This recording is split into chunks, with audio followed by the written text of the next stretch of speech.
She stole my husband, so I took back everything he gave her. The first time I saw my husband's mistress, she was wearing the diamond necklace I had given him on our 10th anniversary. But that wasn't the part that broke me. It was the way she smiled when she saw me. Like she had won. Like I was the woman who had been replaced.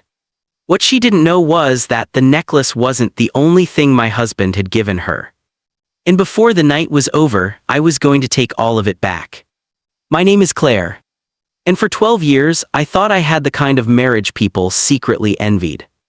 My husband, Daniel, and I met in college. We built our careers together, bought a house in Connecticut, and eventually started a small consulting company. It wasn't glamorous, but it was ours. At least that's what I believed. Then Daniel started coming home late. At first it was twice a week. Client meetings, he'd say.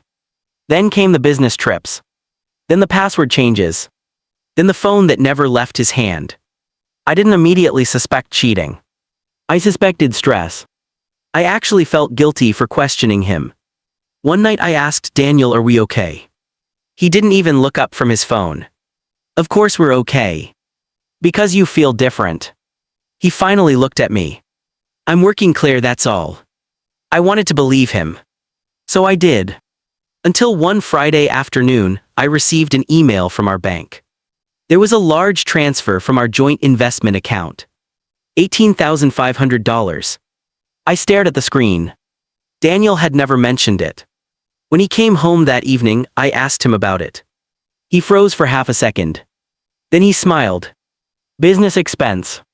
"What business expense costs $18,000? Why are you checking my finances?" "Because they're my finances too." He became angry. Not defensive. Angry. And somehow that hurt more. 2 weeks later, Daniel told me he was going to Chicago for a conference. 3 days. No big deal. But something inside me wouldn't let it go. So when he left, I checked our shared financial records. And that's when I found her. Not her name at first. Just repeated charges. Luxury hotel. Expensive restaurant. Jewelry store. Spa. And a second apartment. Paid from our company account. I sat there staring at the screen for nearly an hour. Then I found the lease. The tenant was listed as Vanessa Reed. I didn't scream. I didn't cry. I just whispered, "Who are you?"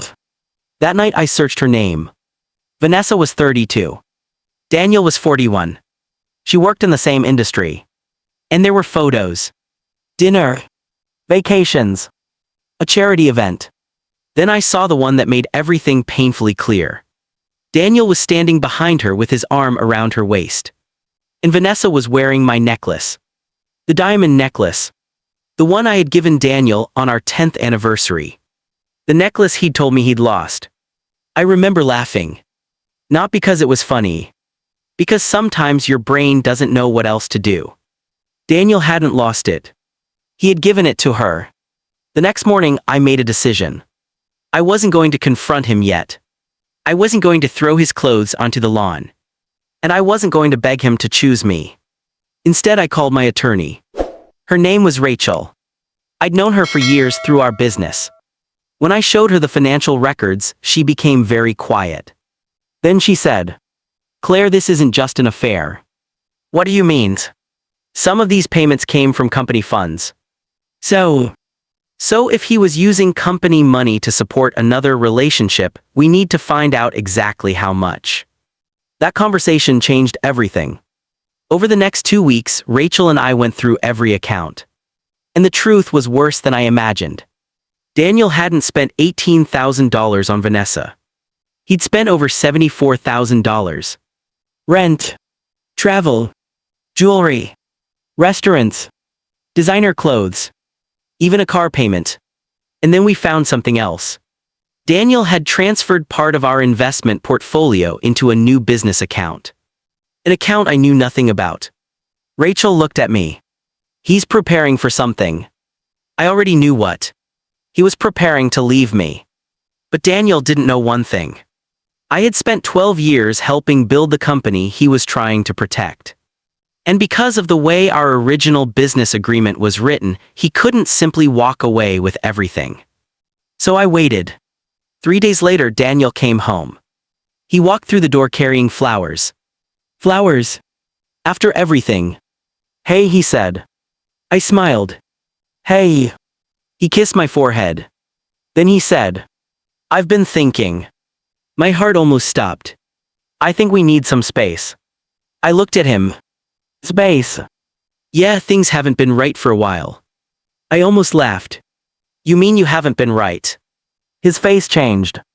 What does that mean? It means I know about Vanessa. Silence. Complete silence. The flowers slipped from his hand. For the first time in months, Daniel looked genuinely afraid. Claire. Don't. I can explain. No, you can tell me the truth. He sat down. And then came every excuse I'd already heard in my head. He was lonely. He felt neglected. It wasn't supposed to happen. He didn't know how serious it became. And then finally, he said the sentence that told me everything. I love her. I nodded slowly. Okay. He looked surprised. That's it. No. I stood up. I'm not fighting for someone who already decided to leave. He stared at me. Then he said, there's something else.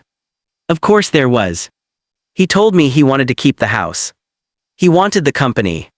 And he wanted the investments. Apparently, Vanessa had been promised a new life. A bigger apartment. A new car. And eventually marriage.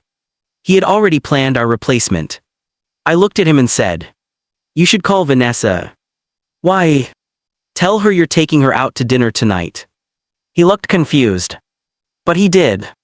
And I knew exactly where they'd be. The same restaurant where Daniel had taken her for her birthday. The same place he'd charged nearly $900 to our company card.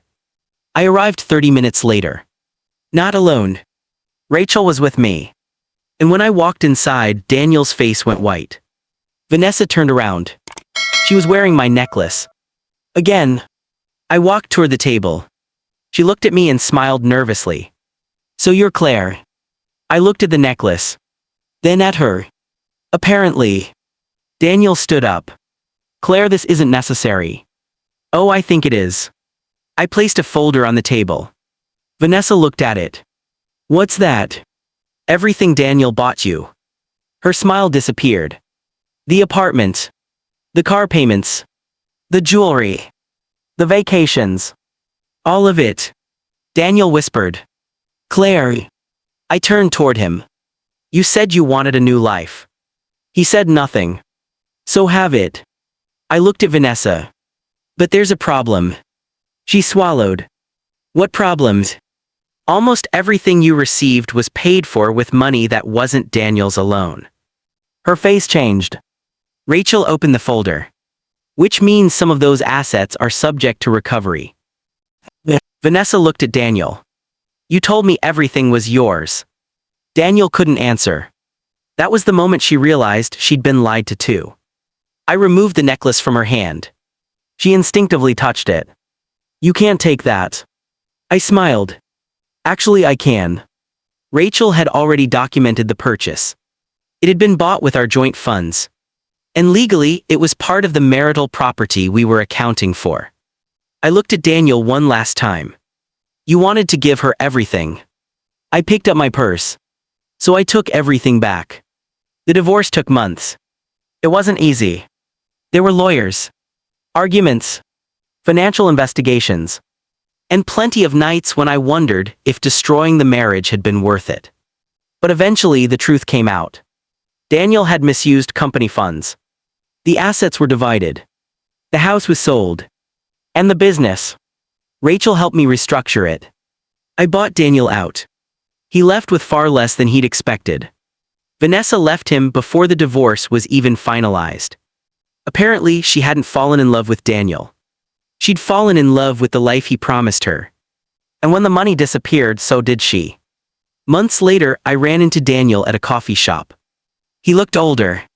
Tired. He asked, do you ever regret what happened? I thought about it. Then I said, I regret trusting the wrong person. He looked down. And me. I shook my head. No. He looked surprised. I don't regret leaving you. I stood up. You didn't lose me because of one mistake, Daniel. You lost me because you kept choosing her. Then I walked away. That evening I went home to my new apartment. No husband. No lies. No secret phone. No wondering where someone was. Just peace. And sitting on my kitchen counter was a small jewelry box. Inside was the diamond necklace.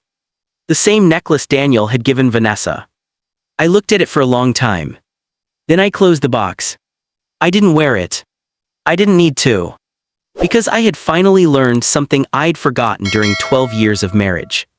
Taking your life back doesn't always mean getting back what was stolen.